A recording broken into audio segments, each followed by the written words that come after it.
looking at the basic shapes in Adobe Illustrator, and it's really important to get a good understanding of these at this stage because we will be using them later in the course to create more advanced shapes. Okay, so in this lesson we're going to be looking briefly at the line segment tool, the arc tool, the rectangle tool, rounded rectangle tool, ellipse tool, polygon tool and star tool. Okay, so let's start with the line segment tool. You can left click on the artboard and drag to create a straight line, and you can also left click and then hold shift to create a straight horizontal line, or a line at 45 degrees, or a completely vertical line if you wish. Similarly to the line segment tool, you've got the arc tool, so you can left click and drag to create a curve, or you can create a nice even curve by holding shift. Next we have the rectangle tool. You can left click on the artboard and drag to create any four-sided shape, or you can hold shift and do the same again to create a square, or you can left click anywhere on the artboard and you can specify your own width and your own height. Click OK and it will create the shape for you. Similarly to the rectangle tool, we've got the rounded rectangle tool. If I left click and create this, you'll see that the corners are rounded off. So if I left click on the artboard, I can specify a corner radius of, let's say, 10 and a width of 500 and a height of 400. And you'll see that the corners are quite small. If I create that same shape again, 500 width, 400 height, and create the corner radius of 50, next we've got the ellipse tool. You can left click and drag to create an ellipse, or you can hold shift and create a perfect circle. Next we have the polygon tool. Now you can left click on the artboard and you can specify the number of sides, so let's say 5 to create a pentagon with a radius of 200 pixels. Okay, so we've got our pentagon.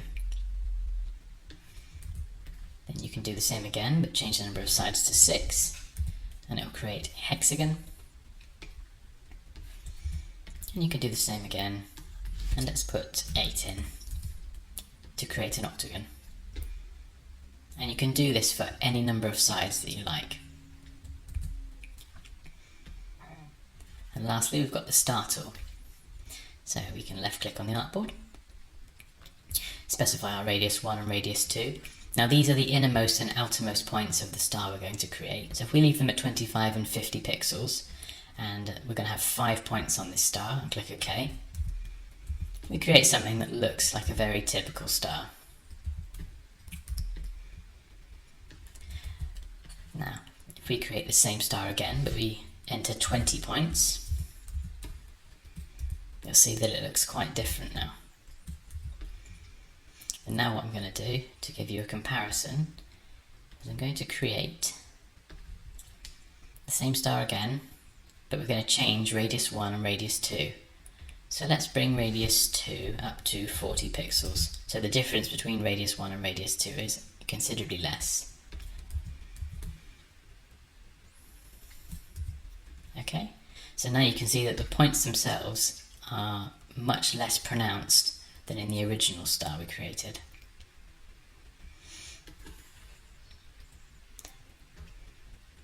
And again, you can do this with any number of points that you like. Okay, that's the end of this lesson, and I'll see you in the next one. Lesson, I'm going to be showing you how to draw our own heart in Illustrator. Okay, so first we're going to grab the ellipse tool, and we're going to left click on the artboard and create an ellipse with a width of 100 and a height of 100 pixels. And we're going to swap around the fill and the stroke here. So the fill is black and there is no stroke. Then what we're going to do is select this, and we're going to go edit, copy, edit, paste in place. So it pastes this shape in exactly the same place. And then holding shift, we're going to drag it along like so, to about there. And the reason we hold shift is so it drags it perfectly horizontally. Now we're going to create a rectangle, And to start with, you can just draw any rectangle you like. It doesn't matter what size. If you go up to View, and just make sure that you've got your Smart Guides turned on. And what Smart Guides are, as you can see, these green guides that are appearing that just help you line shapes up. So very, very handy. So it's always good to keep those on. What we're going to do now is we're going to drag this rectangle so the left edge lines up with the middle of the circle on the left. Okay? And you can see it's lined up with the green Smart Guides, so that's fine. And then we're just going to drag it down so it lines up with the top. And then I'm just going to increase the height here. So just drag that down so it snaps to the bottom. Then what I'm going to do is just click on the rectangle again and just drag it out to the right so it lines up with the middle of the right circle. Now a really handy thing to know is if you press Command Y on Mac or Control Y on PC, you'll be able to see all the lines and the anchor points that make up the shapes that you're creating. So you can see here that everything lines up, and then you can press it again to switch back. So now what we want to do is we want to group these three shapes into one shape. So I'll switch back to this view again so you can see. We're going to select all three of those shapes. We're going to go up to the Pathfinder palette on the right, and we're going to click the top left one, Unite. And as you can see, that will make it into one shape. If you did this in the other view, so I'm just going to go back a step. If you select all three shapes there, and you do the same again, you won't see any difference, because they're all black. But doing it this way, you can see that they've all merged to form one shape. Okay, so what we want to do now is, if we get the rotate tool over here, and just holding shift, rotate it, and it should snap to 45 degrees. Then we're going to go up to edit, copy, and then edit, paste in place. And then we're going to go to object, transform, and reflect. Make sure it's reflecting along the vertical axes and click OK. And it should reflect it on the spot.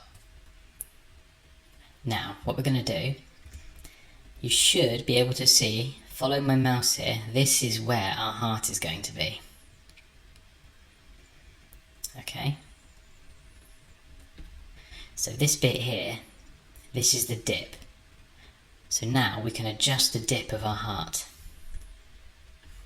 So this is the one we've just created. There's quite a low dip there on the heart. If I select all of this and hold Alt and Shift, Shift to keep it horizontally in line, and Alt to create a copy. Okay, we can move one of these shapes a bit closer like this. And as you can see, the dip in our heart is now a lot shallower. And you can play around with this until you get something you're happy with, but I think this one on the right, that's more the heart shape that I'm looking for in this video. Okay, so let's switch back to our other view. That's what it looks like. But now what we need to do is we need to trim off this bottom left and these bottom right shapes.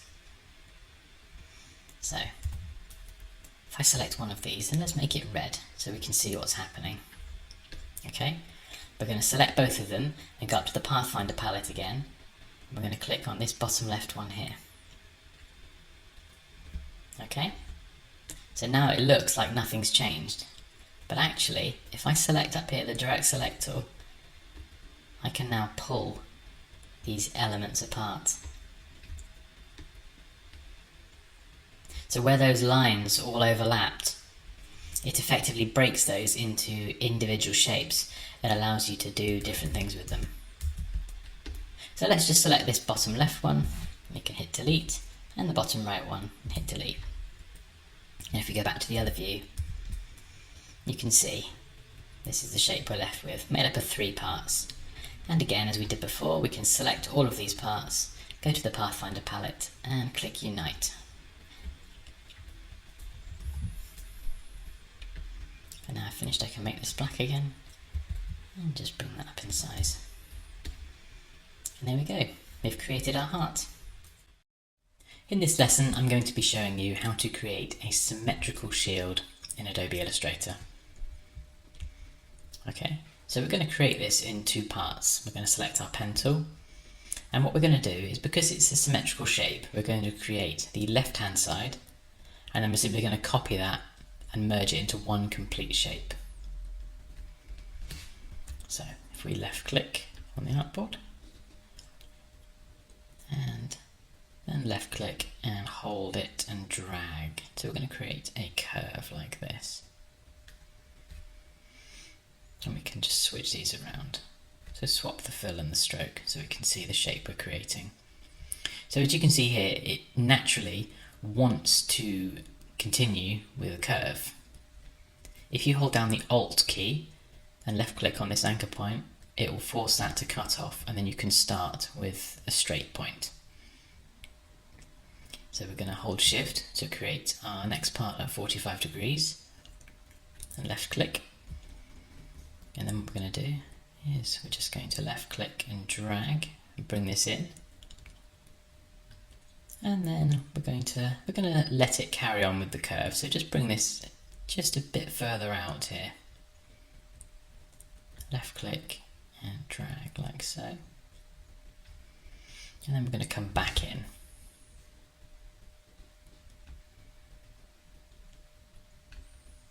And then we're just going to let this curve dip somewhere around here. And then we're just going to hold Alt and left click just to cut that one off there.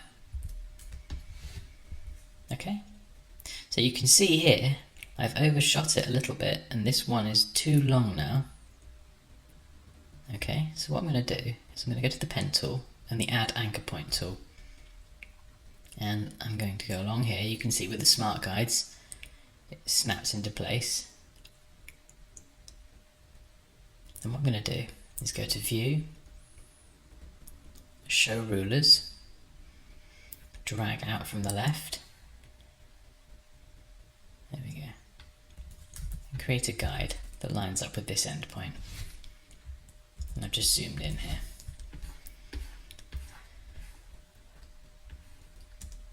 And then selecting this, I'm going to go back and grab our Add Anchor Point tool, and I'm just going to add an anchor point on that line. So effectively you're adding another point after you've pen tooled already. Okay, so now we can select this endpoint with our direct selection tool over here, and we can just hit delete, and it'll just trim that one off. Then we can go up to View and hide our rulers, and go up to View and hide our guides as well. We're finished with that for the time being.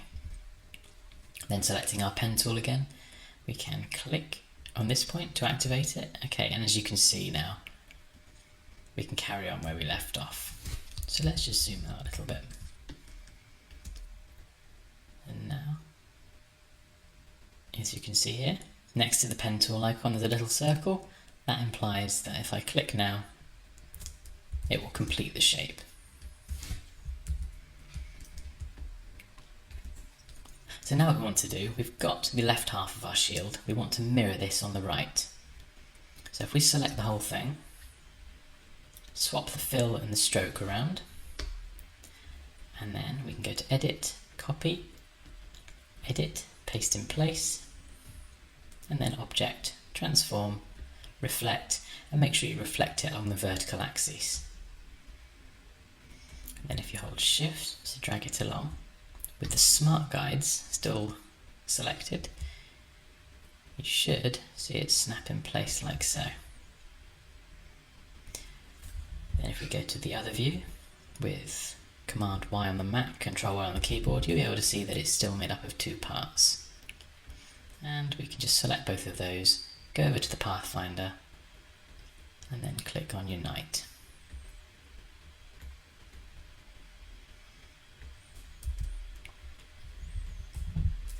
And there we go, we've created our shield. In this lesson I'm going to be showing you how to create a settings cog that you might see on a lot of websites in Adobe Illustrator. And this typically symbolises setting options or preferences. Okay, so we're going to select our ellipse tool, we're going to hold shift, and we're going to draw a perfect circle. We're then going to switch the fill and the stroke, and then we're going to increase the weight.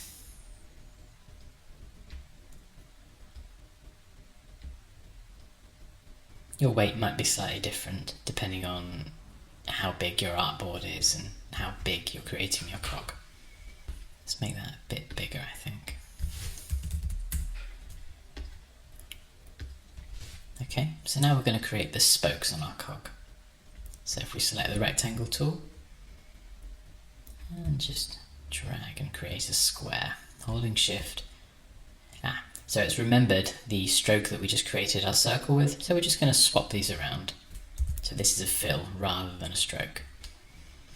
And then what we're going to do is select with the direct selection tool these top two anchor points here. And we're going to get our scale tool and just holding shift, we're just going to drag those in.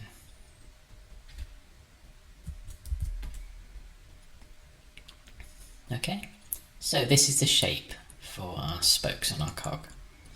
And we've still got our smart guides turned on, hopefully, so you can see here it's trying to snap to all different elements.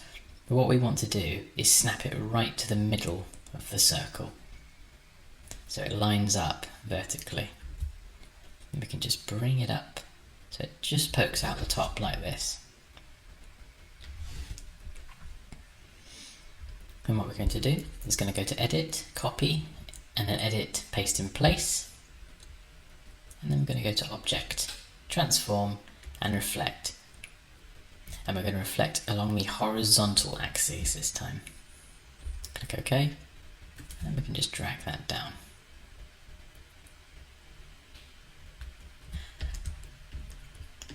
Now, you can probably tell from looking at this that this one is sticking out a bit further than the one at the bottom. So we want to make sure that they're both evenly spread out. So if we select both of these, holding shift, we're going to go Object, and we're going to group them. So then if we click that, and we click our circle, we get these options up here. And you can also access them via the Align palette on the right. And we're just going to click this one here, Vertical Align Center.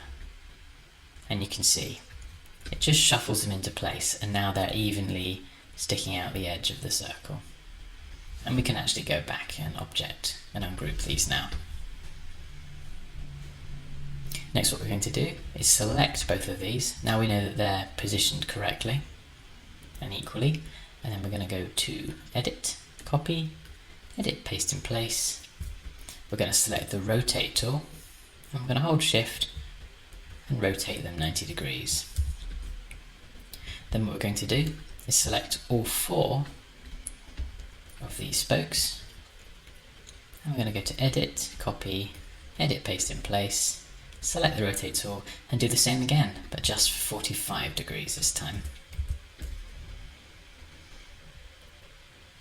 Okay, so there we go, we have our cog. The last thing we need to do now, if I select all of this, and using the scale tool, shrink it down, you'll see it does something quite strange. So if we press Command Y on the Mac or Control Y on the PC, we can see that these are all shapes, but this line is still a stroke. So what we need to do, if we select that and go to Object, Expand, and make sure that Stroke is selected, it will then convert the stroke or the outline into a shape. So if we click OK, there we go. So you can see now that it's become the shape as we saw it, rather than an outline. So now you can't easily adjust that width anymore. But if you select all the parts of this shape and shrink them down, it will remain proportionate to the other parts of the shape. And that's just best practice really to finish off when you've completed designing an icon or a shape. And the last thing really is to just select all of these, as we've done in previous lessons, go to the Pathfinder palette, and then unite them, so that becomes one complete shape. And there we go, we've created our settings cog. In this lesson I'm going to be showing you how to create a volume or speaker symbol in Adobe Illustrator. So first we're going to grab our rectangle tool and create a four-sided shape that looks something like this. Next we're going to select that and go to Edit, Copy, and then Edit, Paste in Place. And hopefully you've still got your smart guides turned on, and we're just going to drag that out, holding Shift, just so it snaps in place nicely.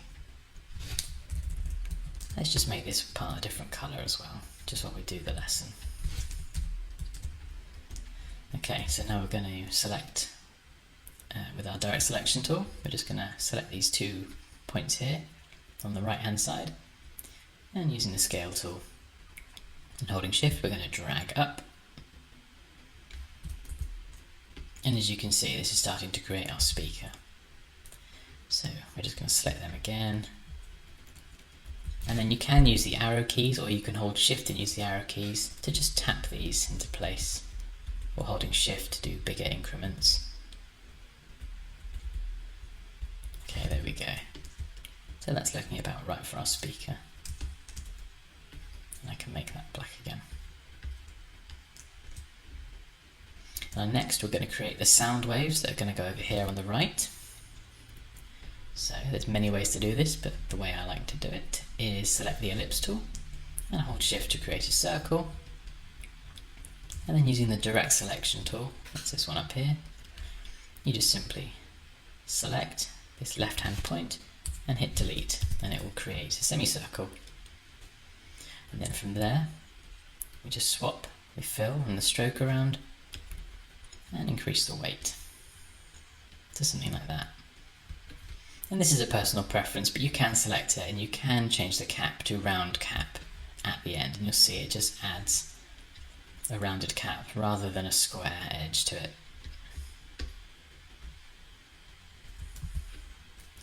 But for this lesson I think we'll keep them square. Just make sure it lines up vertically there with the smart guides, and just bring it a bit closer. Now if I select the sound wave and go Edit, and then Edit, Paste in Place, I can then hold Shift and use the arrow keys just to tap it a little bit closer. And this one's going to be a bit smaller, so we're going to use the scale tool just to shrink this down. That's holding Shift as well. And that's one of the benefits of keeping anything that is a stroke or an outline as a stroke or an outline, because when you shrink it down it will remember the weight. So if I create a copy of this here and I go to Object, Expand, as if I finished my shape, and then I shrink it down, as you can see it doesn't remember that there's a stroke, and it will just scale that down. And we want these 2 sound waves to be the same weight. And I'm just going to bring that a bit closer so they line up and they're a bit closer overall. Okay, so there we go, we've created our speaker icon. The last thing to do is to press Command Y on the Mac or Control Y on the PC. And as you can see, we just want to group these shapes. So we're going to go to the Pathfinder, then unite this speaker shape on the left, and then our sound waves on the right. We want to select those, go to Object, Expand, leave those ticked and click OK. There we go, so we can see the outline of our shapes now. And then what we want to do is select all of these, go to the Pathfinder palette, click Unite again, and there we go. We've created our speaker volume symbol. In this lesson I'm going to be showing you a really quick and cheeky way to create an infinity symbol in Adobe Illustrator. Okay, so if we select our text tool over here and just click anywhere on the artboard, we're going to go up to Type, Glyphs. Let's make this a bit bigger just so we can see more. Make sure you have Show Entire Font selected, and just scroll down until you come across the infinity symbol. There we go. It's about halfway down on the right hand side. you double click that, it will add it as part of your text, and then you can use the scale tool to bring that up. Now at the moment this is still a font, so what we can do is select it and go to Type and Create Outlines. And then if we press Command Y on Mac or Control Y on PC, you'll see, just like our other shapes that we've been creating, it's now a shape rather than a font. And even if you wanted to create a slightly different infinity symbol, this is a really handy way to at least have a starting point, and then you can pull these different points around to customize it as you like using the direct select tool. But essentially, that's the quick and easy way to create an infinity symbol. We're going to be looking at compound paths and clipping masks. So first, let's start with compound paths. So, in some of the previous videos, we've been looking at creating shapes, and then selecting those shapes and using the Pathfinder palette and the Unite function, merging these shapes together like so. But what happens if we want these to be part of the same shape, but they don't touch or overlap in any way? So if I select both of these shapes, and I'll go over here and just click anywhere on the gradient. So you'll see it applies the gradient to each circle individually. So what if I want the gradient to run from one side to the other through both of these circles? That's where compound paths come in handy. So if I select both of these circles and holding Shift to drag straight up and Alt to create a copy,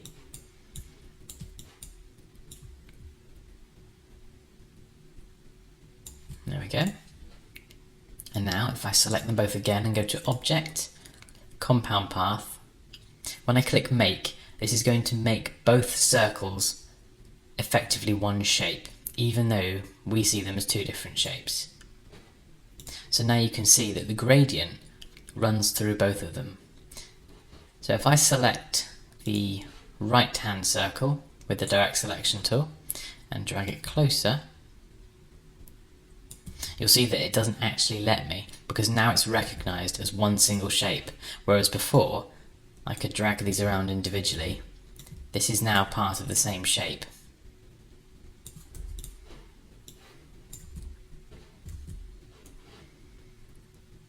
So similarly, this could work the same with text. So if I just create a piece of text here, make it bold, and let's bring it up in size. And what I'm going to do is go to Type and Create Outlines. So now our text isn't text anymore, it's effectively a shape. And then I'm going to select it, and then I'm going to go to the Gradient palette, and I'm going to click the gradient. Okay, so you can see now it's done the same thing. It's applied the gradient individually to each letter. And that's not what we want. For this example, I want to run the gradient from black through to the light grey white on the other side of the whole word. So what we do is we just select our text, we go to Object, Ungroup. So now each of the letters are individually grouped rather than being grouped together as a word. And we go to Object, Compound Path, and click Make. And as you can see now, the text runs from the black on the right hand side through to the white, lighter grey colour on the left. And if you try with the direct select tool and individually select a letter, you'll again remember that it's effectively now one shape rather than being separate parts of a shape. And you can click it, go to Object, Compound Path, and Release. And when you do release compound paths, you do need to be careful, because you will sometimes get little oddities like this, which you can just click and then delete, but then it will delete it from the letter itself. So you've got to be careful. Although what you can do is, if you want to return this text to how it was, so with the this part of the E being cut out so you can see the white through from the background, what you do is you simply select the inside, you select the outside as well, you go up to the Pathfinder palette and you click -back here. So this is the second one in on the top row. Okay? And that will effectively punch out that shape from the shape behind. And then we've got our text back to as we had it before. Okay, so now let's take a look at clipping masks. We're going to go to File, Place, and we're going to select our photo. And using the scale tool, let's just bring that down so we can see it on screen. Okay. So now I'm going to select the ellipse tool, and holding Shift I'm going to create a circle. Let's just fill it with black for now. And I want this circle to be in the very centre of the image.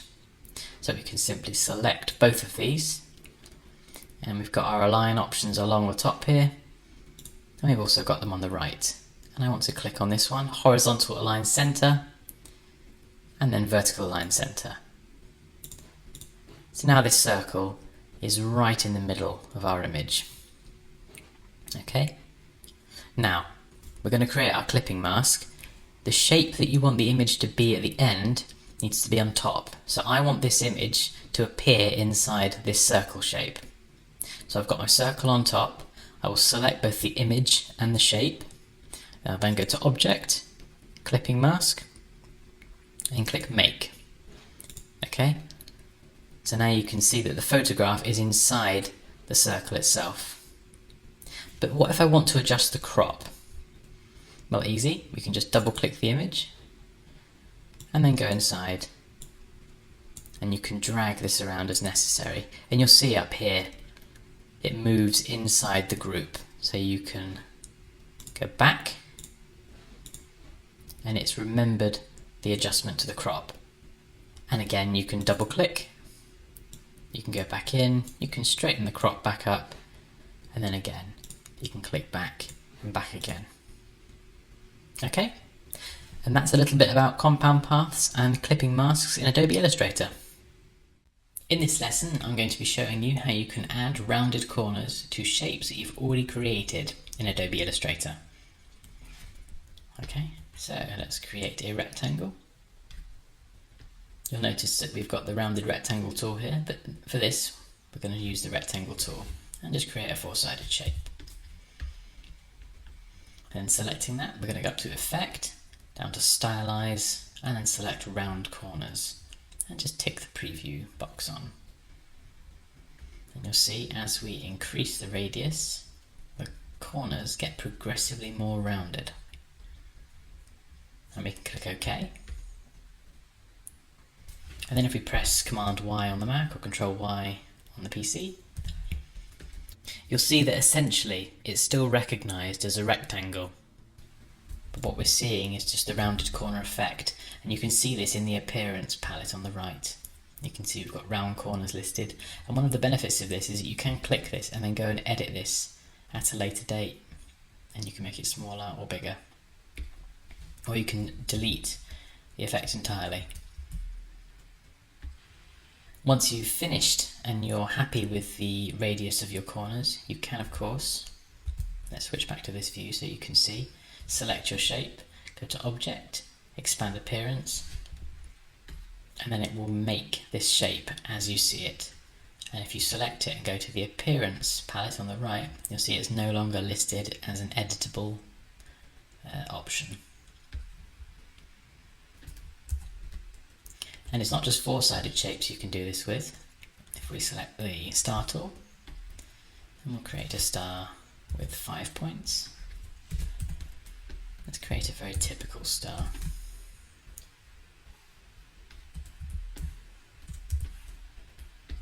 Okay, so we'll just select that.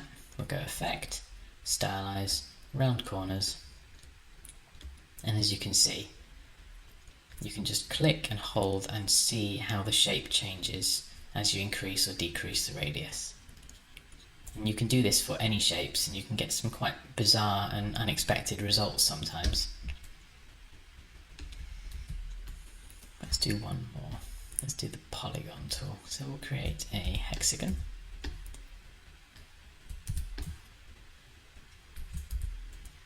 Then we'll go to Effect, Stylize, and Round Corners. Okay, so you'll see it start from square edges and they just get progressively rounder. And that's how you round off corners to existing shapes in Adobe Illustrator. In this lesson, I'm going to be showing you how to add a reflection to an image. You can do this to shapes as well, but for this example, I'm going to be using a photo. So if we go up to File, Place, and select Photo from our user files. And we can place that into the document, just left click, and then using the scale tool, we'll just bring it down. There we go. Now what we want to do is left click the image, go Edit, Copy, Edit Paste in Place, and then Object, Transform, and Reflect along the horizontal axes. And with our smart guides still enabled, just drag it down until it snaps in place. So we should have something that looks like that. Okay. Next, what we're going to do is select the rectangle tool and create a rectangle. And if we press Command Y on the Mac or Control Y on the PC, you can see the outlines of where our photos sit. Let's just line that one up. So the black rectangle that we're creating just matches the size of the bottom photo. So you should have something that now looks like this. So what we're going to do next is select both the black rectangle and the upside down photograph underneath, go to the transparency palette and click Make Mask, and we can untick Clip. Now next we want to make the mask itself active because we need to edit that. So at the moment you can see the orange outline here shows that the photo itself is being edited, so we just need to click there. Okay, so now we're working on the mask. So if we go to Gradient and then just click on here. Okay, so anywhere that's black effectively removes part of the image, anywhere that's white keeps part of the image. So if we change this to -90 degrees, you'll see here it's a bit more faded at the bottom and less faded at the top. So if I bring this up to more black, it fades the bottom even more. And that's how you control how much reflection is going to be in your image.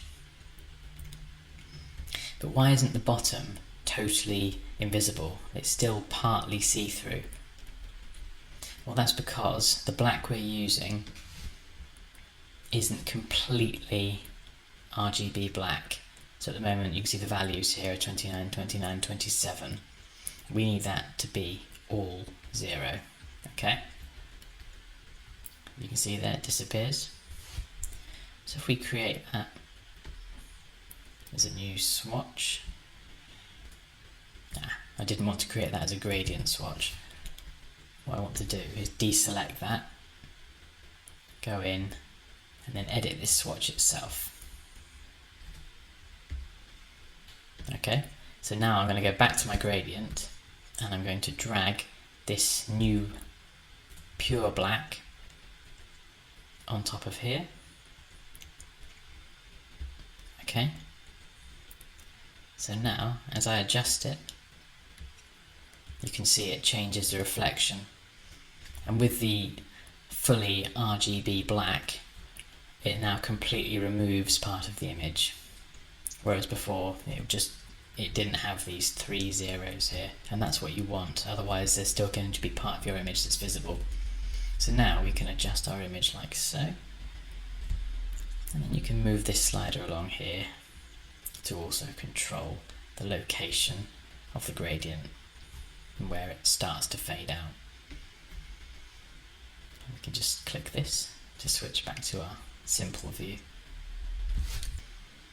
And there you go, we've now got our image. And one last thing you can do is just select it at the bottom, go to transparency, and you can just reduce the opacity.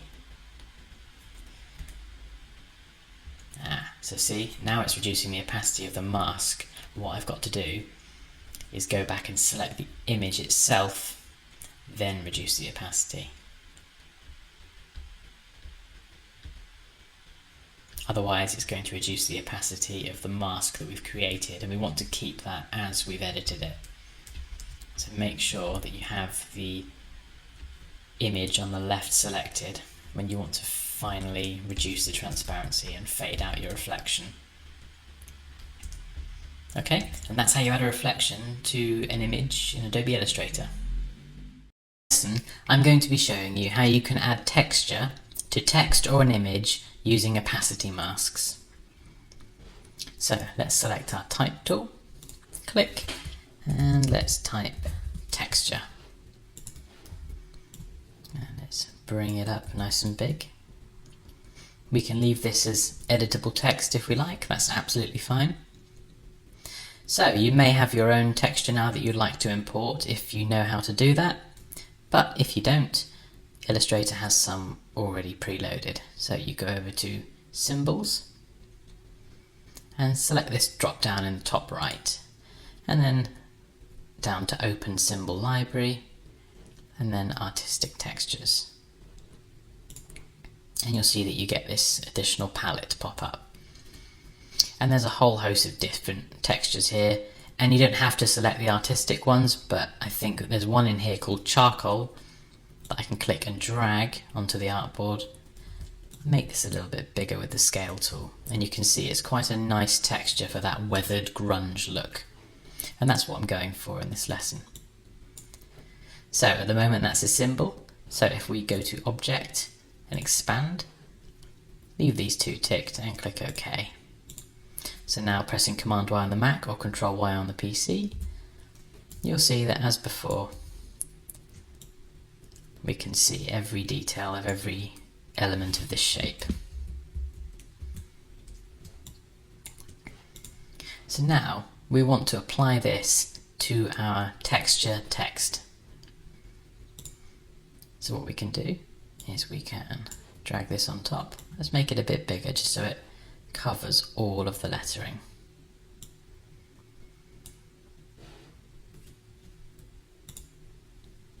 And I'm going to make it black, and I'll need to switch back to the other view mode so you can see.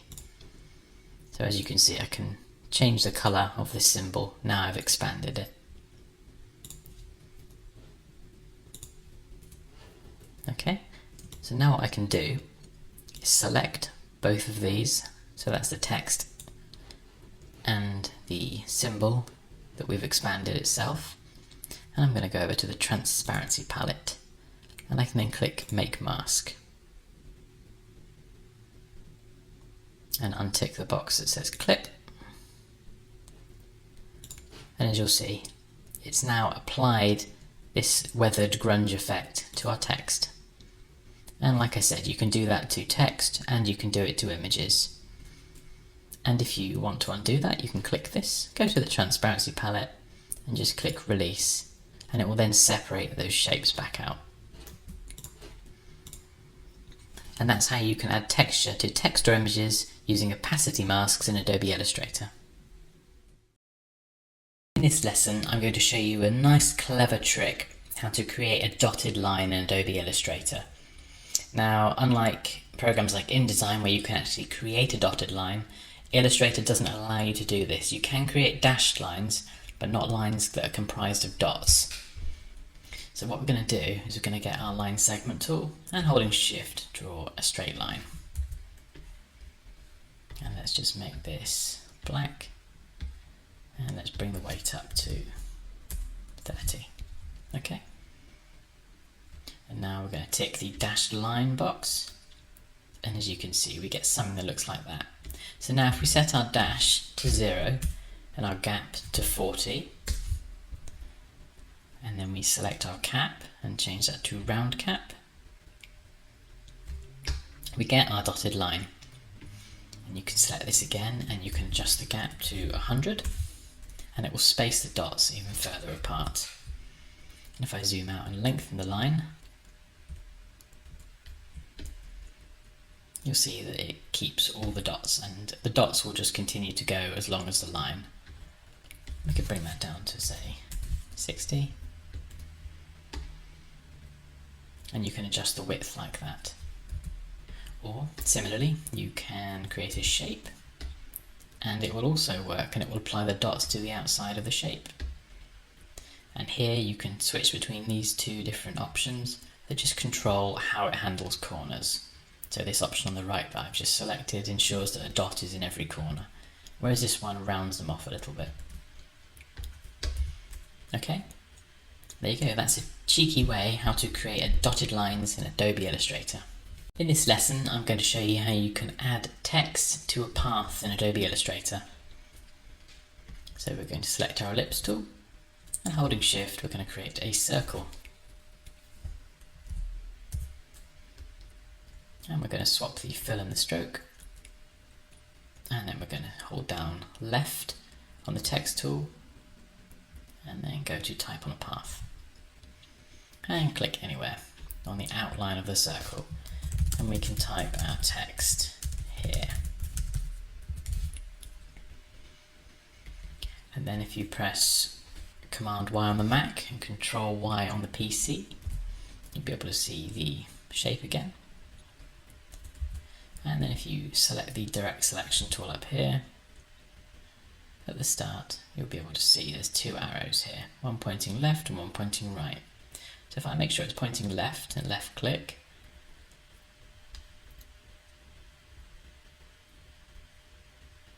I can then move this text back and move it around the circle, or I can get the arrow that's pointing right and push it around to the right. But for now, I think I want it to line up. And what you can also do is go to View, Show Rulers, and then drag a ruler down to the bottom of the A.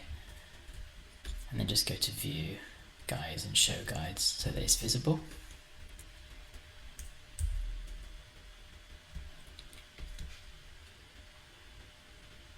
Okay. And we've got that. Let's get that arrow back. And we can just make sure that both the E and the A line up. So if I switch back to the other view and then hide our guides, we can see that we've got our text on a path, and the bottom of the A and the bottom of the E both line up. Now we've still got this circle here as part of it. Okay, so what we can do is, with this selected, just go up to Object, Expand, and with these two selected, just click OK. And now if you switch to the other view, you can see that it's removed any circle that was down here, and we're left with just the text. Okay, and that's how you add text to a path in Adobe Illustrator. You can use the distortion functions in Illustrator to distort some text. Okay, so we're going to select our text tool here, and we're going to click and type distort. Let's make that a bit bigger, and we'll make it a bit bolder as well. Okay. And if we go to Object, Envelope Distort, and Make with Warp, what we do is we get a set of options pop up.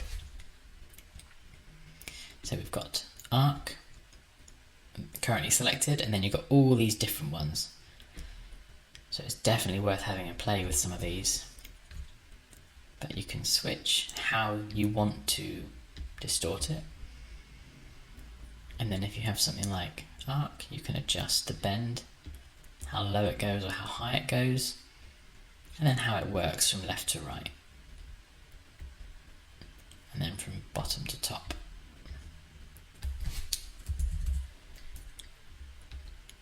So another one you could use is Bulge. And you really can use these to create some crazy effects in Adobe Illustrator.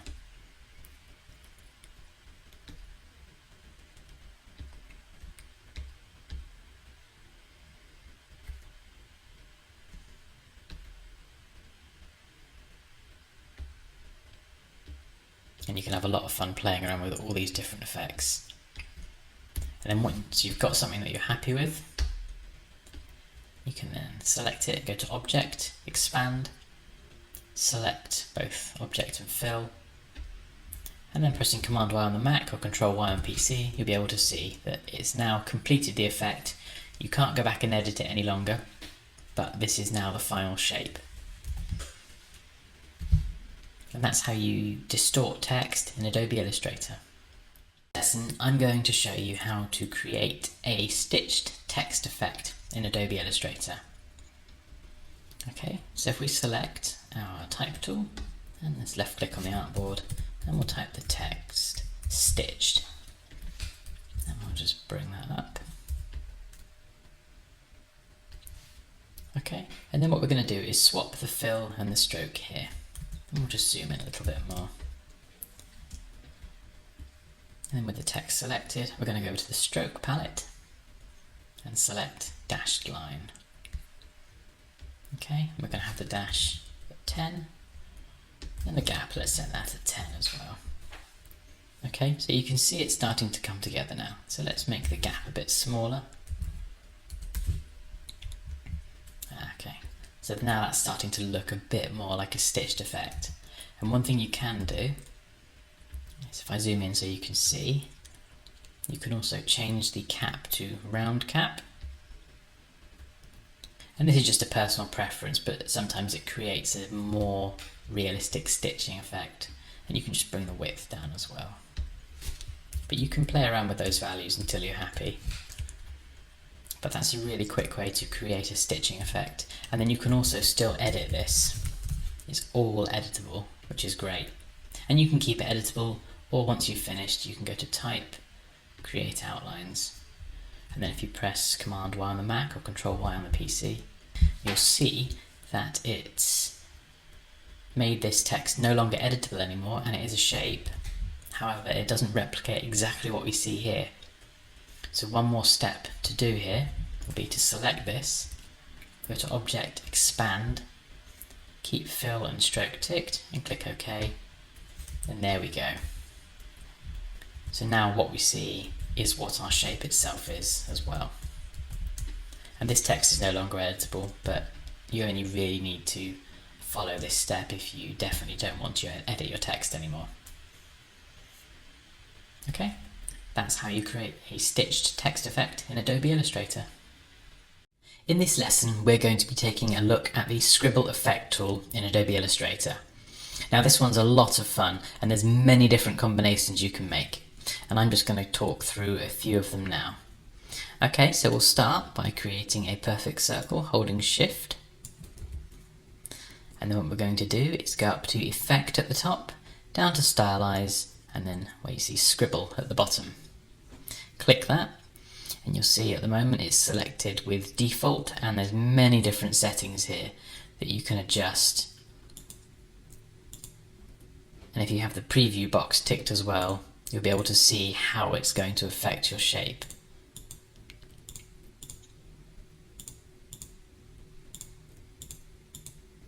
Okay, so you can see by adjusting these sliders it changes your shape quite considerably depending on what you select. And there's different scribble styles as well, so if I go down to childlike, you have something that looks like this. Loose, sketch, swash, zigzag, and I'll leave you to play around with all the different effects. But you can also have this as an outline. So if I select our circle here and I hold Shift to drag horizontally and Alt to create a copy, and then I'll swap the fill and the stroke round, you'll see that it applies this effect to the stroke. So if I select this one and go to the Appearance palette on the right, you can see it's got Scribble listed, and you can click that and you'll get your options back up. And we can go in and edit these again.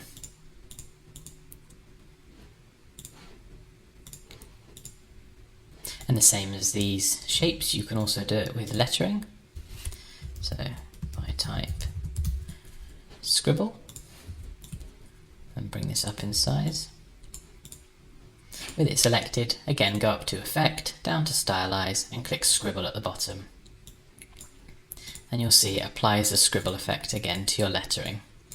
And the great thing about this as well is that you can apply this scribble effect to your text and you can still edit the text as well. So if I select something that's a bit more legible,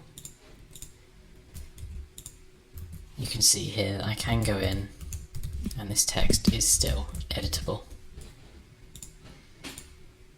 Okay, I'll leave you to have a play around with that one because it is a lot of fun, but that is the scribble effect tool in Adobe Illustrator.